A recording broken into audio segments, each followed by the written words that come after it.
It's all hope, but 800,000 people joined and wanted to see a party formed the following day. We were frustrated about how long this process has taken. I'm not sure we've got as far as we've got now, but you've been driving it forward for all of us. Yeah. So a big warm welcome to Zarah Sultana.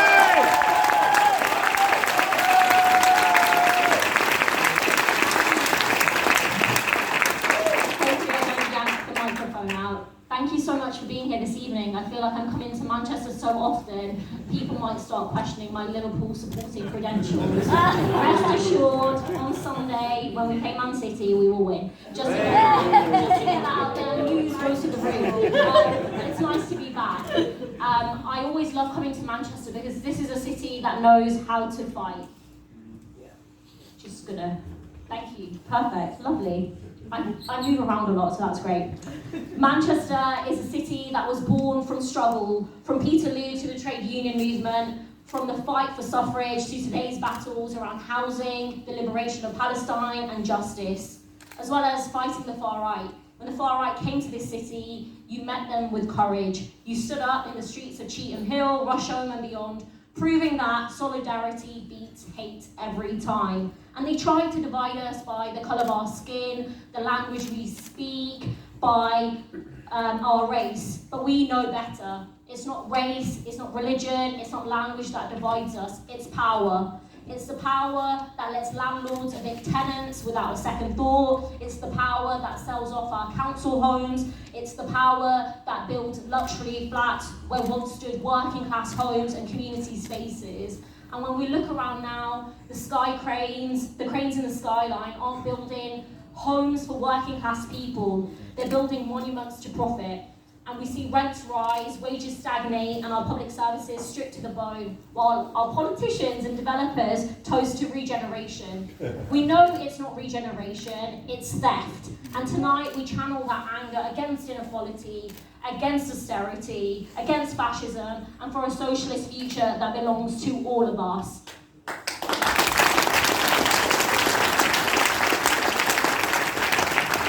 The truth is, people in Manchester, people in Coventry, people across the country are angry, and so they should be. In fact, they should be furious. Furious that life is getting harder while wages stagnate. Furious that our water companies are literally pumping shit into our rivers, and our energy companies are making record profits while people in our communities are choosing between heating and eating. Furious that we're having to wait weeks to see a GP, months for a mental health referral, or years for a council house. Furious that we're told to tighten our belts while billionaires blast themselves into space. And furious at being told there is no alternative to this chaos, this cruelty, this inequality. Somehow this is the best that we can do. Well, I'm here to say that they're wrong. There is an alternative, and it's called socialism.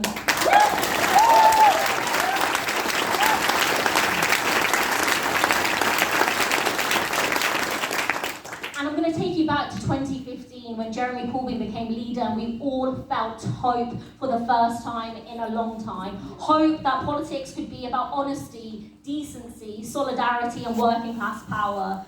We saw people flood into the movement, nurses, teachers, cleaners, taxi drivers, students, people who had never felt like they could get involved in politics, suddenly saying, yes, this is something that I can believe in. And that terrified the establishment. They didn't attack just Jeremy, they attacked the very idea that politics could belong to the working class. So they smeared, they sabotaged, they lied. Because what they feared the most wasn't Jeremy's jam-making skills or his allotment, it was his anti-imperialist politics.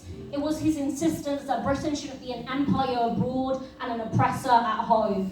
That's what truly scared them. That's why they tried to destroy him, and that's why they tried to drive the left out of public life. Yet here we are, and we are not going anywhere.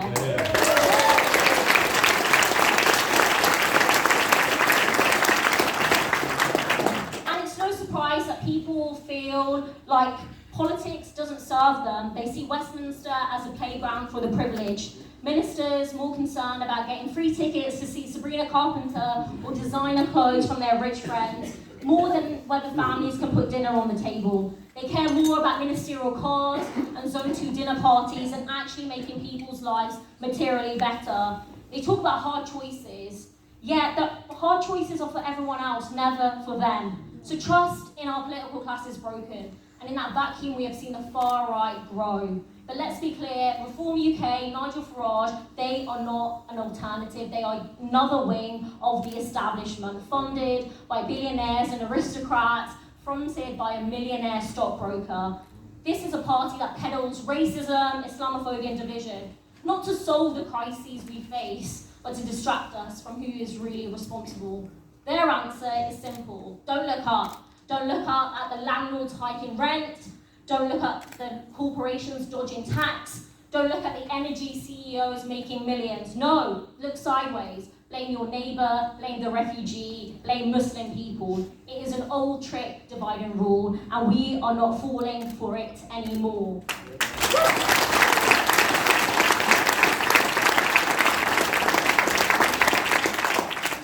But the rise of the far right didn't happen overnight. This is years of politics as usual, neoliberalism with just a different coloured rosette that laid the groundwork. We have been told there is no money for housing, there is no money for free school meals, there is no money to scrap the 2-child benefit cap, there is no money for the NHS, yet somehow there is always money for war and never for the poor.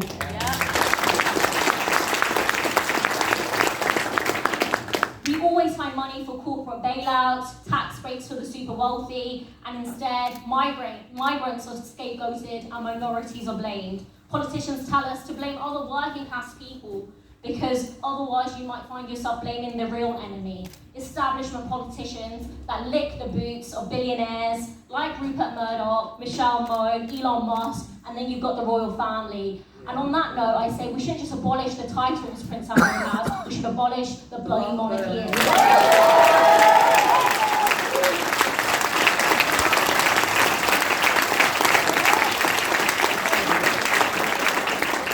The result of this corrupt, billionaire-run system is clear. We've seen the biggest fascist mobilizations in decades. Racist thugs marching through our streets, women and children assaulted for the colour of their skin, and in my home region of the West Midlands, we have seen 2 Sikh women raped in racially motivated attacks. That is the reality of the fascism we see. And I spoke at the anti-Tommy Robinson demonstration in London because I believe this deeply. You do not stop fascism by ignoring it. You don't stop fascism by echoing its lies like the Labour Party. You stop it by organising and fighting back.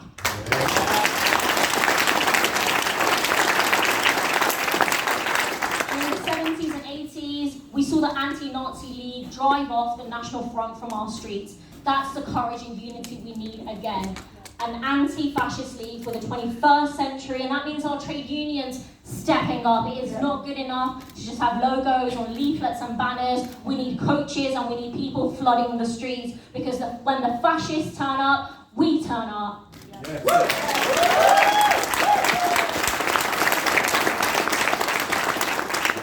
Far-right thrive on fear and division, wanting to turn neighbour against neighbour, worker against worker. We have to defeat them by offering hope and material improvements to people's lives, because people don't need culture wars. They need secure jobs, warm homes, affordable food, and a future for their kids. And so yes, we defeat the fascists at the ballot box, and when necessary, we fight the fascists in the streets as well.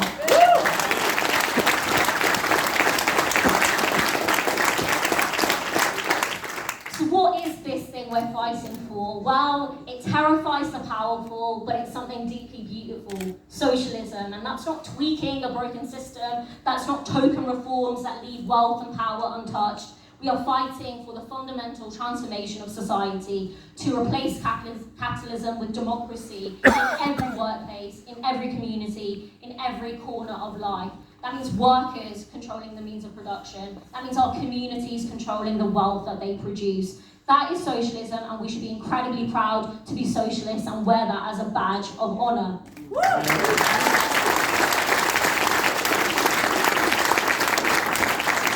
But you get people on TV and on the radio saying, don't say socialism, don't talk about class politics, it turns people off.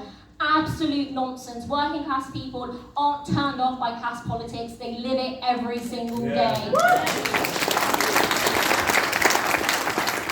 Because it's class war when the bills rise but the wages don't. It's class war when landlords evict tenants and bankers get bonuses. It's class war when there are more food banks in our country than McDonald's restaurants. It's class war when 50 of the richest families hoard more wealth than half of the country. It's class war, and it's about time we won that war.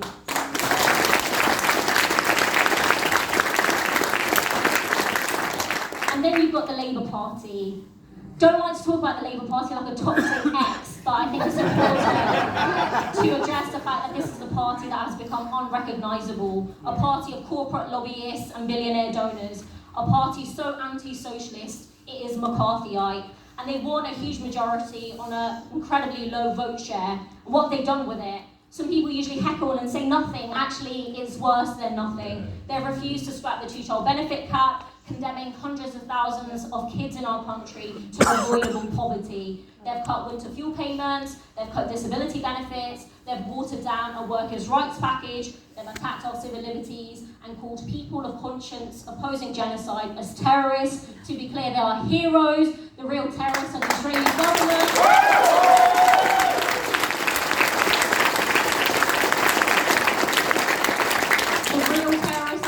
Government, our government, this Labour government that has enabled genocide.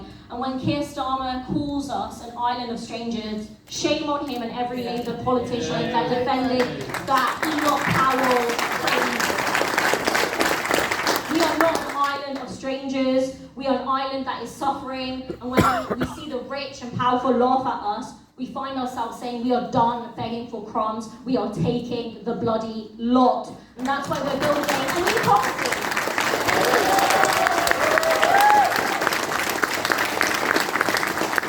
Billionaires already have 3 parties. It's about time the rest of us had one. And your party cannot be another Labour Party 2.0. It cannot mimic the party's structures, and we can't settle for crumbs from capitalism's table. We are here to build a movement fighting for material change. We want to replace capitalism, not manage it more politely, because the problem isn't just a few bad bosses or a few greedy companies. It is a system that puts profit before people, greed before humanity, and militarism before peace. And as long as this system stays in place, it will continuously reproduce inequality, ecological destruction, and exploitation. And so we want a country, an economy that serves society, not the other way around, where no child goes hungry, no one sleeps rough, and no one grows up poor. That is the vision. That is what socialism can deliver, and it is the only foundation for true equality, dignity, and freedom. That's what I want your party to be fighting for. And socialism, of course, doesn't stop at our borders. It recognises that we must stand with the oppressed everywhere, from Congo to Sudan to Palestine. And let me say clearly, if we fight for it, your party will be the only anti-Zionist party in the entire country. And that's what we have to fight for, because you cannot be neutral on apartheid, you cannot normalise genocide. Israel must be treated like a pariah state, the same way South Africa was. And so we will sever all diplomatic ties with the genocidal apartheid state of Israel.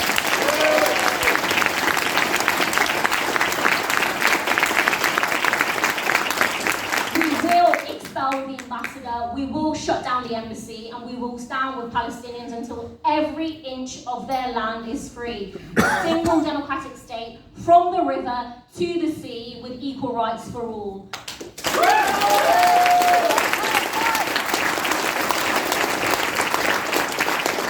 And we have to make sure that there is a day of reckoning for those who have enabled genocide. Blood is on their hands, and we will not rest until Keir Starmer, David Lammy, Shabana Mahmood, and the rest of them are in the dock of The Hague, responsible and held to account for their crimes.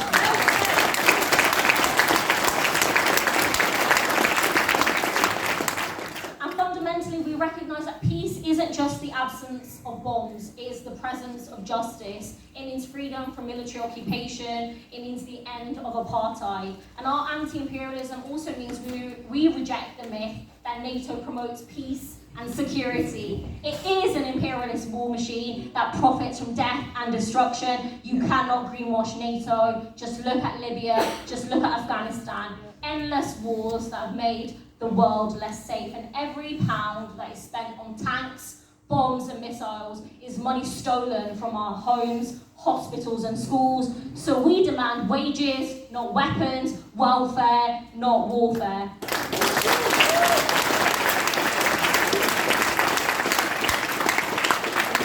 And a politics that doesn't centre the most marginalised isn't worthy of the name socialism. And that means saying loudly and unequivocally, trans rights are human rights.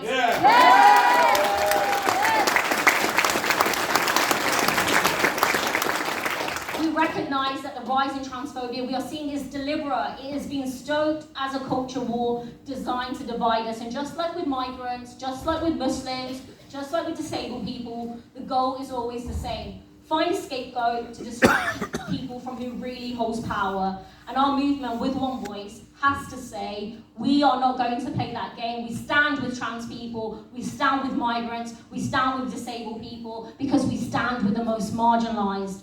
Our power lies in our unity, and when we move as one, we are truly unstoppable.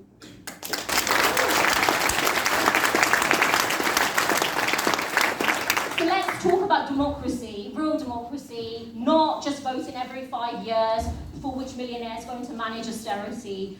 Our party has to put power in the hands of the working class. It must be owned and led by its members. Decisions must be democratically made and stitched up in backroom deals. And our MPs and our councillors must be held to account to the grassroots. So I've got a list of democratic demands that I'm going to run through, because I think this is really important for regional assemblies that are happening, and I will be putting this on social media very shortly as well, just in case you can't make notes while I'm running through them. We have to allow dual membership. We have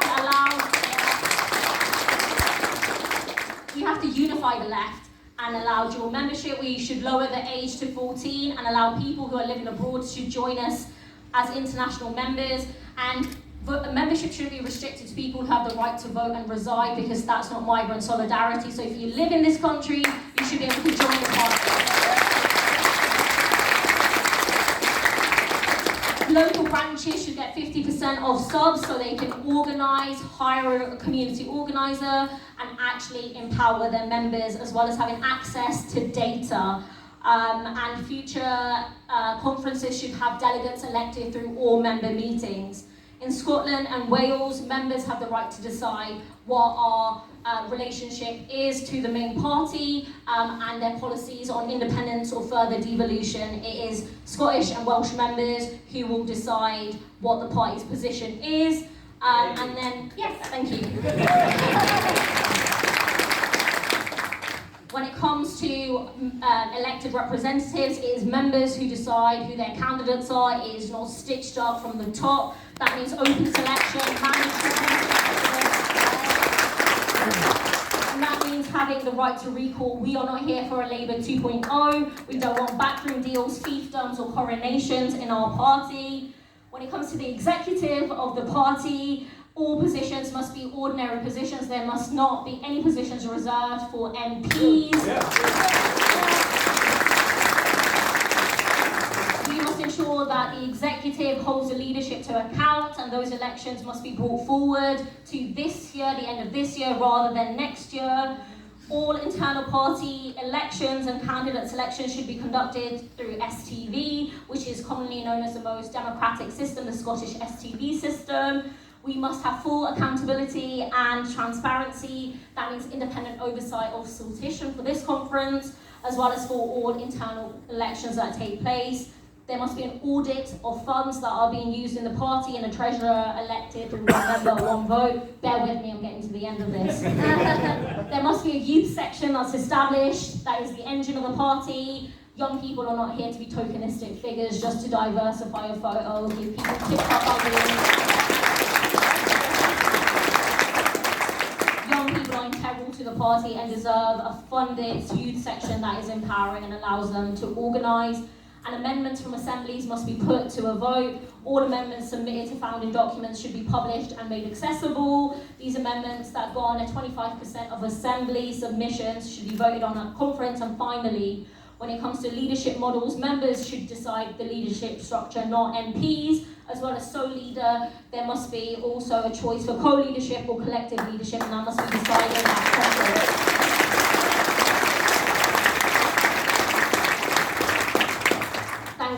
bearing with me as I went through that. Essentially, I'm always going to fight for maximum member democracy because it is your party. It literally belongs to you. And if we get democracy right, if we democratise the party, we can democratise society, and that's how we can democratise the economy. If we don't get this right, that is going to be a major flaw, because our movement has to be one that dismantles the rotten establishment, confronts imperialism and capitalism head on, and rebuilds society from the ground up. As a movement, we recognise change has never come from above. It has been fought from below. When we think of the right of women to be able to vote, when we think of the NHS, when we think of our workplace rights, they have always been won through struggle from below. So power doesn't lie in Westminster, it lies in our trade unions, in our tenants' unions, in our climate movement and the fight for Palestinian liberation.